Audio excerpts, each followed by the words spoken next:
इशिता ने खो दिया अपनी बेटी रूही को सिर्फ निधि की वजह से।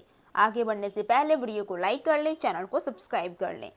जब इशिता कोर्ट में रहती है जहां पे रमन बहुत ज़्यादा पछता रहा होता है अपने किए पे और अपनी बेटी रूही के लिए प्रार्थना कर रहा होता है, वकील दोनों तरफ से बार बार गुहार लगाई जा रही होती है कि रूही मेरी बेटी है। तभी वो निधि कहती है कि क्यों, क्या ऐसा हुआ, हमने क्या गलती कर दिया, क्योंकि रूही को हमने पाला है, हमने गलत ही क्या किया है। और हाँ, मैं एक चीज़ और बोलना चाहूँगी, जिसको जो ऑब्जेक्शन लगाना है लगा सकते हो। इशिता कहती है कि नहीं, ये मेरी बेटी को मारती है, टॉर्चर करती है, जो कि मुझे बिल्कुल पसंद नहीं है और ना ही मेरी बेटी के लिए बहुत ज़्यादा ज़रूरी है। जहाँ पे रूही कहती है कि आई एम नॉट, मैं इनके भल्लाज हाउस में कभी नहीं जाना चाहूँगी। ये उस वक्त कहाँ थी 7 सालों में, जो अब इनको अपनी बेटी याद आ रही है। मुझे इन लोगों से सख्त नफरत है, इसलिए मैं जहाँ पे भी रह रही हूँ मैं खुश हूँ, स्वस्थ हूँ और मुझे अपने आप पे बहुत ही ज़्यादा गर्व है कि मुझे निधि मैम ने पाला है और मुझे बड़ा किया है। दूसरी तरफ जब रूही यहाँ पे पहुँचती है पीहू के पास, तो पीहू कहती है कि आपको भूख लगी है ना, आप रो क्यों रही हो, मुझे पता है आपको भूख लगी है, आप जल्दी से थोड़ा सा सैंडविच खा लो। यहाँ पे पीहू ज़बरदस्ती रूही को सैंडविच खिलाती है तो उसकी आंखों में आंसू आ जाते हैं और वहाँ पे पानी का बॉटल रहता है। तो जब रूही पीहू को पिला रही होती है तो उसे अपने जैसा अनुभव हो रहा होता है। उसके अंदर पीहू के लिए बहुत ही ज़्यादा फीलिंग्स आ रही होती है कि आखिर ये भी तो मेरी एक छोटी बहन ही है ना, जो मेरे लिए इतना ज़्यादा केयर कर रही है। इशिता वहाँ पर पीहू और रूही को एक साथ देखकर उसको कलेजे को ठंडक मिलती है और उसे ऐसा फील होता है कि काश पीहू की वजह से ही रूही हमारे पास वाकई इस घर में दोबारा आ जाएगी। जब रूही वहाँ से चली जाती है तो पीहू उसे गले लगाती है और कहती है कि हार वाली आंटी, क्या सच में रूही दीदी हमारे पास रहेगी ना। तो बोलती है कि हाँ, बहुत जल्द रहेंगी। तभी वहाँ पे पहुँच जाती है शगुन रमन से बात करने के लिए और रमन कहता है कि घर जाओ, हम अभी आते हैं। इधर जब जैसे ही शगुन देखती है इशिता और पीहू को दोनों साथ में, तो उसे काफ़ी ज़्यादा बुरा फील हो रहा होता है। उसके मन में तरह तरह के सवाल चल रहे होते हैं कि अगर ये चीज़ और ये बातें पता चल गई कि पीहू उसकी रियल मम्मा है तो वो काश मुझे कभी नहीं अपनाएगी।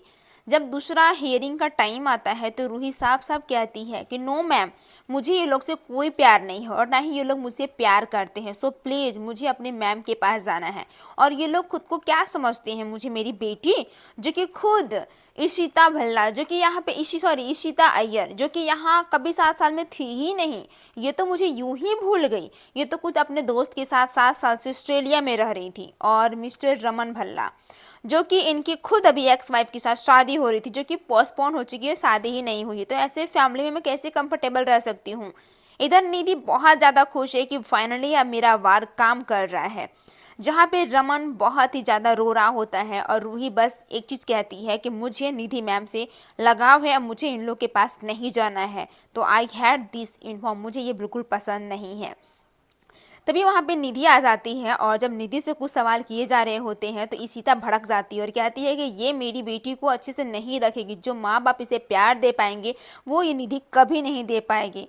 जहाँ पे रूही कहती है कि ये ऑफ कोर्स नॉट, ये बिल्कुल गलत है। तभी वहाँ पे अचानक से निधि को चप्पल पड़ जाते हैं और ये चप्पल कोई और नहीं बल्कि रूही की दादी यानी कि संतोषी उसे जोरदार का चाटा मारती है और रोते रोते कहती है कि तुम ऐसी इंसान हो ना जिसे पूरा दिल्ली का आदमी भी चप्पल से तुम्हें मारेगा ना, तुम्हें एहसास नहीं होगा, क्योंकि तुम वैसी हो ही।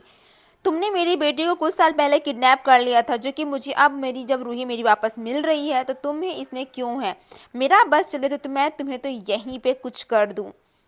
इस बात को देखते ही पुलिस उनका हाथ पकड़ लेती है और संतोषी कहती है कि आ मेरी बेटी, मैंने तुम रूही, तुम मुझसे कितना ज़्यादा प्यार, बिना दादी के बिना एक पल भी नहीं रहती थी, अब वो प्यार कहाँ गया।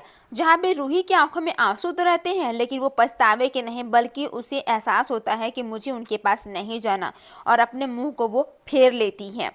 फिर वहाँ पे कहते हैं कि प्लीज़ आप लोग चिल्लाइए मत, चिल्लाइएगा तो मैं आपके ऊपर भी लीगल एक्शन लेना पड़ेगा। इस बात पे लेके वो बहुत डर जाती हैं। जहाँ पे संतोषी रो रही होती है पर रूही को जरा सा भी एहसास नहीं होता कि उसकी दादी उसके लिए कितना ज़्यादा रो रही हो।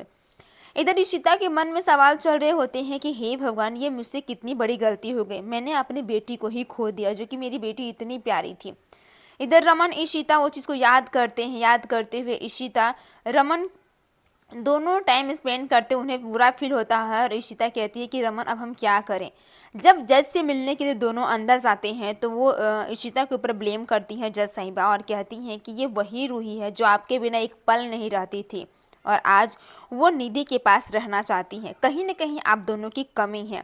अगर आप दोनों साथ नहीं रहोगे तो वो कभी ये प्यार नहीं हासिल कर पाएगी और रूही बहुत छोटी है, उसे प्यार की ज़रूरत है। जहाँ पे इशिता कहती है कि मैम हम उसे बहुत ज़्यादा प्यार देंगे, तो कहती हैं कि ओके मैं आपको 30 दिन के लिए मोहलत दे रही हूँ, पर इसी बीच आपको एक चीज़ ये भी सोचना है कि आप उसके ऊपर कोई प्रेशर नहीं डाल सकते हैं।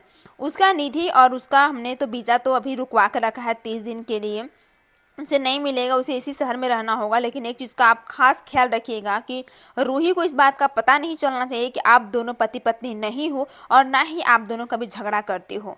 इस बात पे सीता की आंखें भर जाती है जब वो कहती है कि हम रूही को बहुत ज़्यादा प्यार देंगे, इतना प्यार देंगे कि वो सारे दर्द को भूल जाएगी। फिर वो कहती है कि उसके मन में निधि ने इतना सारा जहर घोल दिया है कि वो किसी की बात को यकीन करने के कागार में नहीं है। ये चीज़ आप ध्यान में रखिएगा कि आपकी सोच कहाँ तक जाना है। और मैं आपको नहीं, मैं डायरेक्टली उसको कस्टडी नहीं दे सकती हूँ, क्योंकि अगर रूही को आपको पाना है तो आपको एक बात का खास ख्याल रखना होगा कि उसे बहुत अच्छे से ट्रीट करना होगा। उसे एहसास होना चाहिए कि उसके मम्मी पापा उसे उतना ही प्यार करते हैं जितना 7 साल पहले प्यार करते थे। जज साहिबा की बात इशिता और रमन दोनों के मन में अच्छे से घर कर जाती है और उनको दोनों को साथ रहने के लिए जज साहिबा कहती हैं, जिससे कि उन्हें एहसास हो रूही को कि वो दोनों अभी भी उसे बहुत ज़्यादा प्यार करते हैं। इशिता कहती है कि रमन बोलो ना कुछ मैम, शायद हमारी कुछ हेल्प कर दें। पर वो कहती है कि मैं इसमें कुछ नहीं कर पाऊंगी, जो करना है आप लोगों को करना है सोच समझ कर। वहीं आगे वाले एपिसोड में शगुन इशिता से कुछ ऐसी बातें कहती है जिससे उसके दिल पे बहुत बड़ा घाव करता है। इसका पूरा एपिसोड आपको जियो प्लस हॉटस्टार या फिर स्टार प्लस पे अवेलेबल है, आप वहां पर जाके देख सकते हैं। धन्यवाद।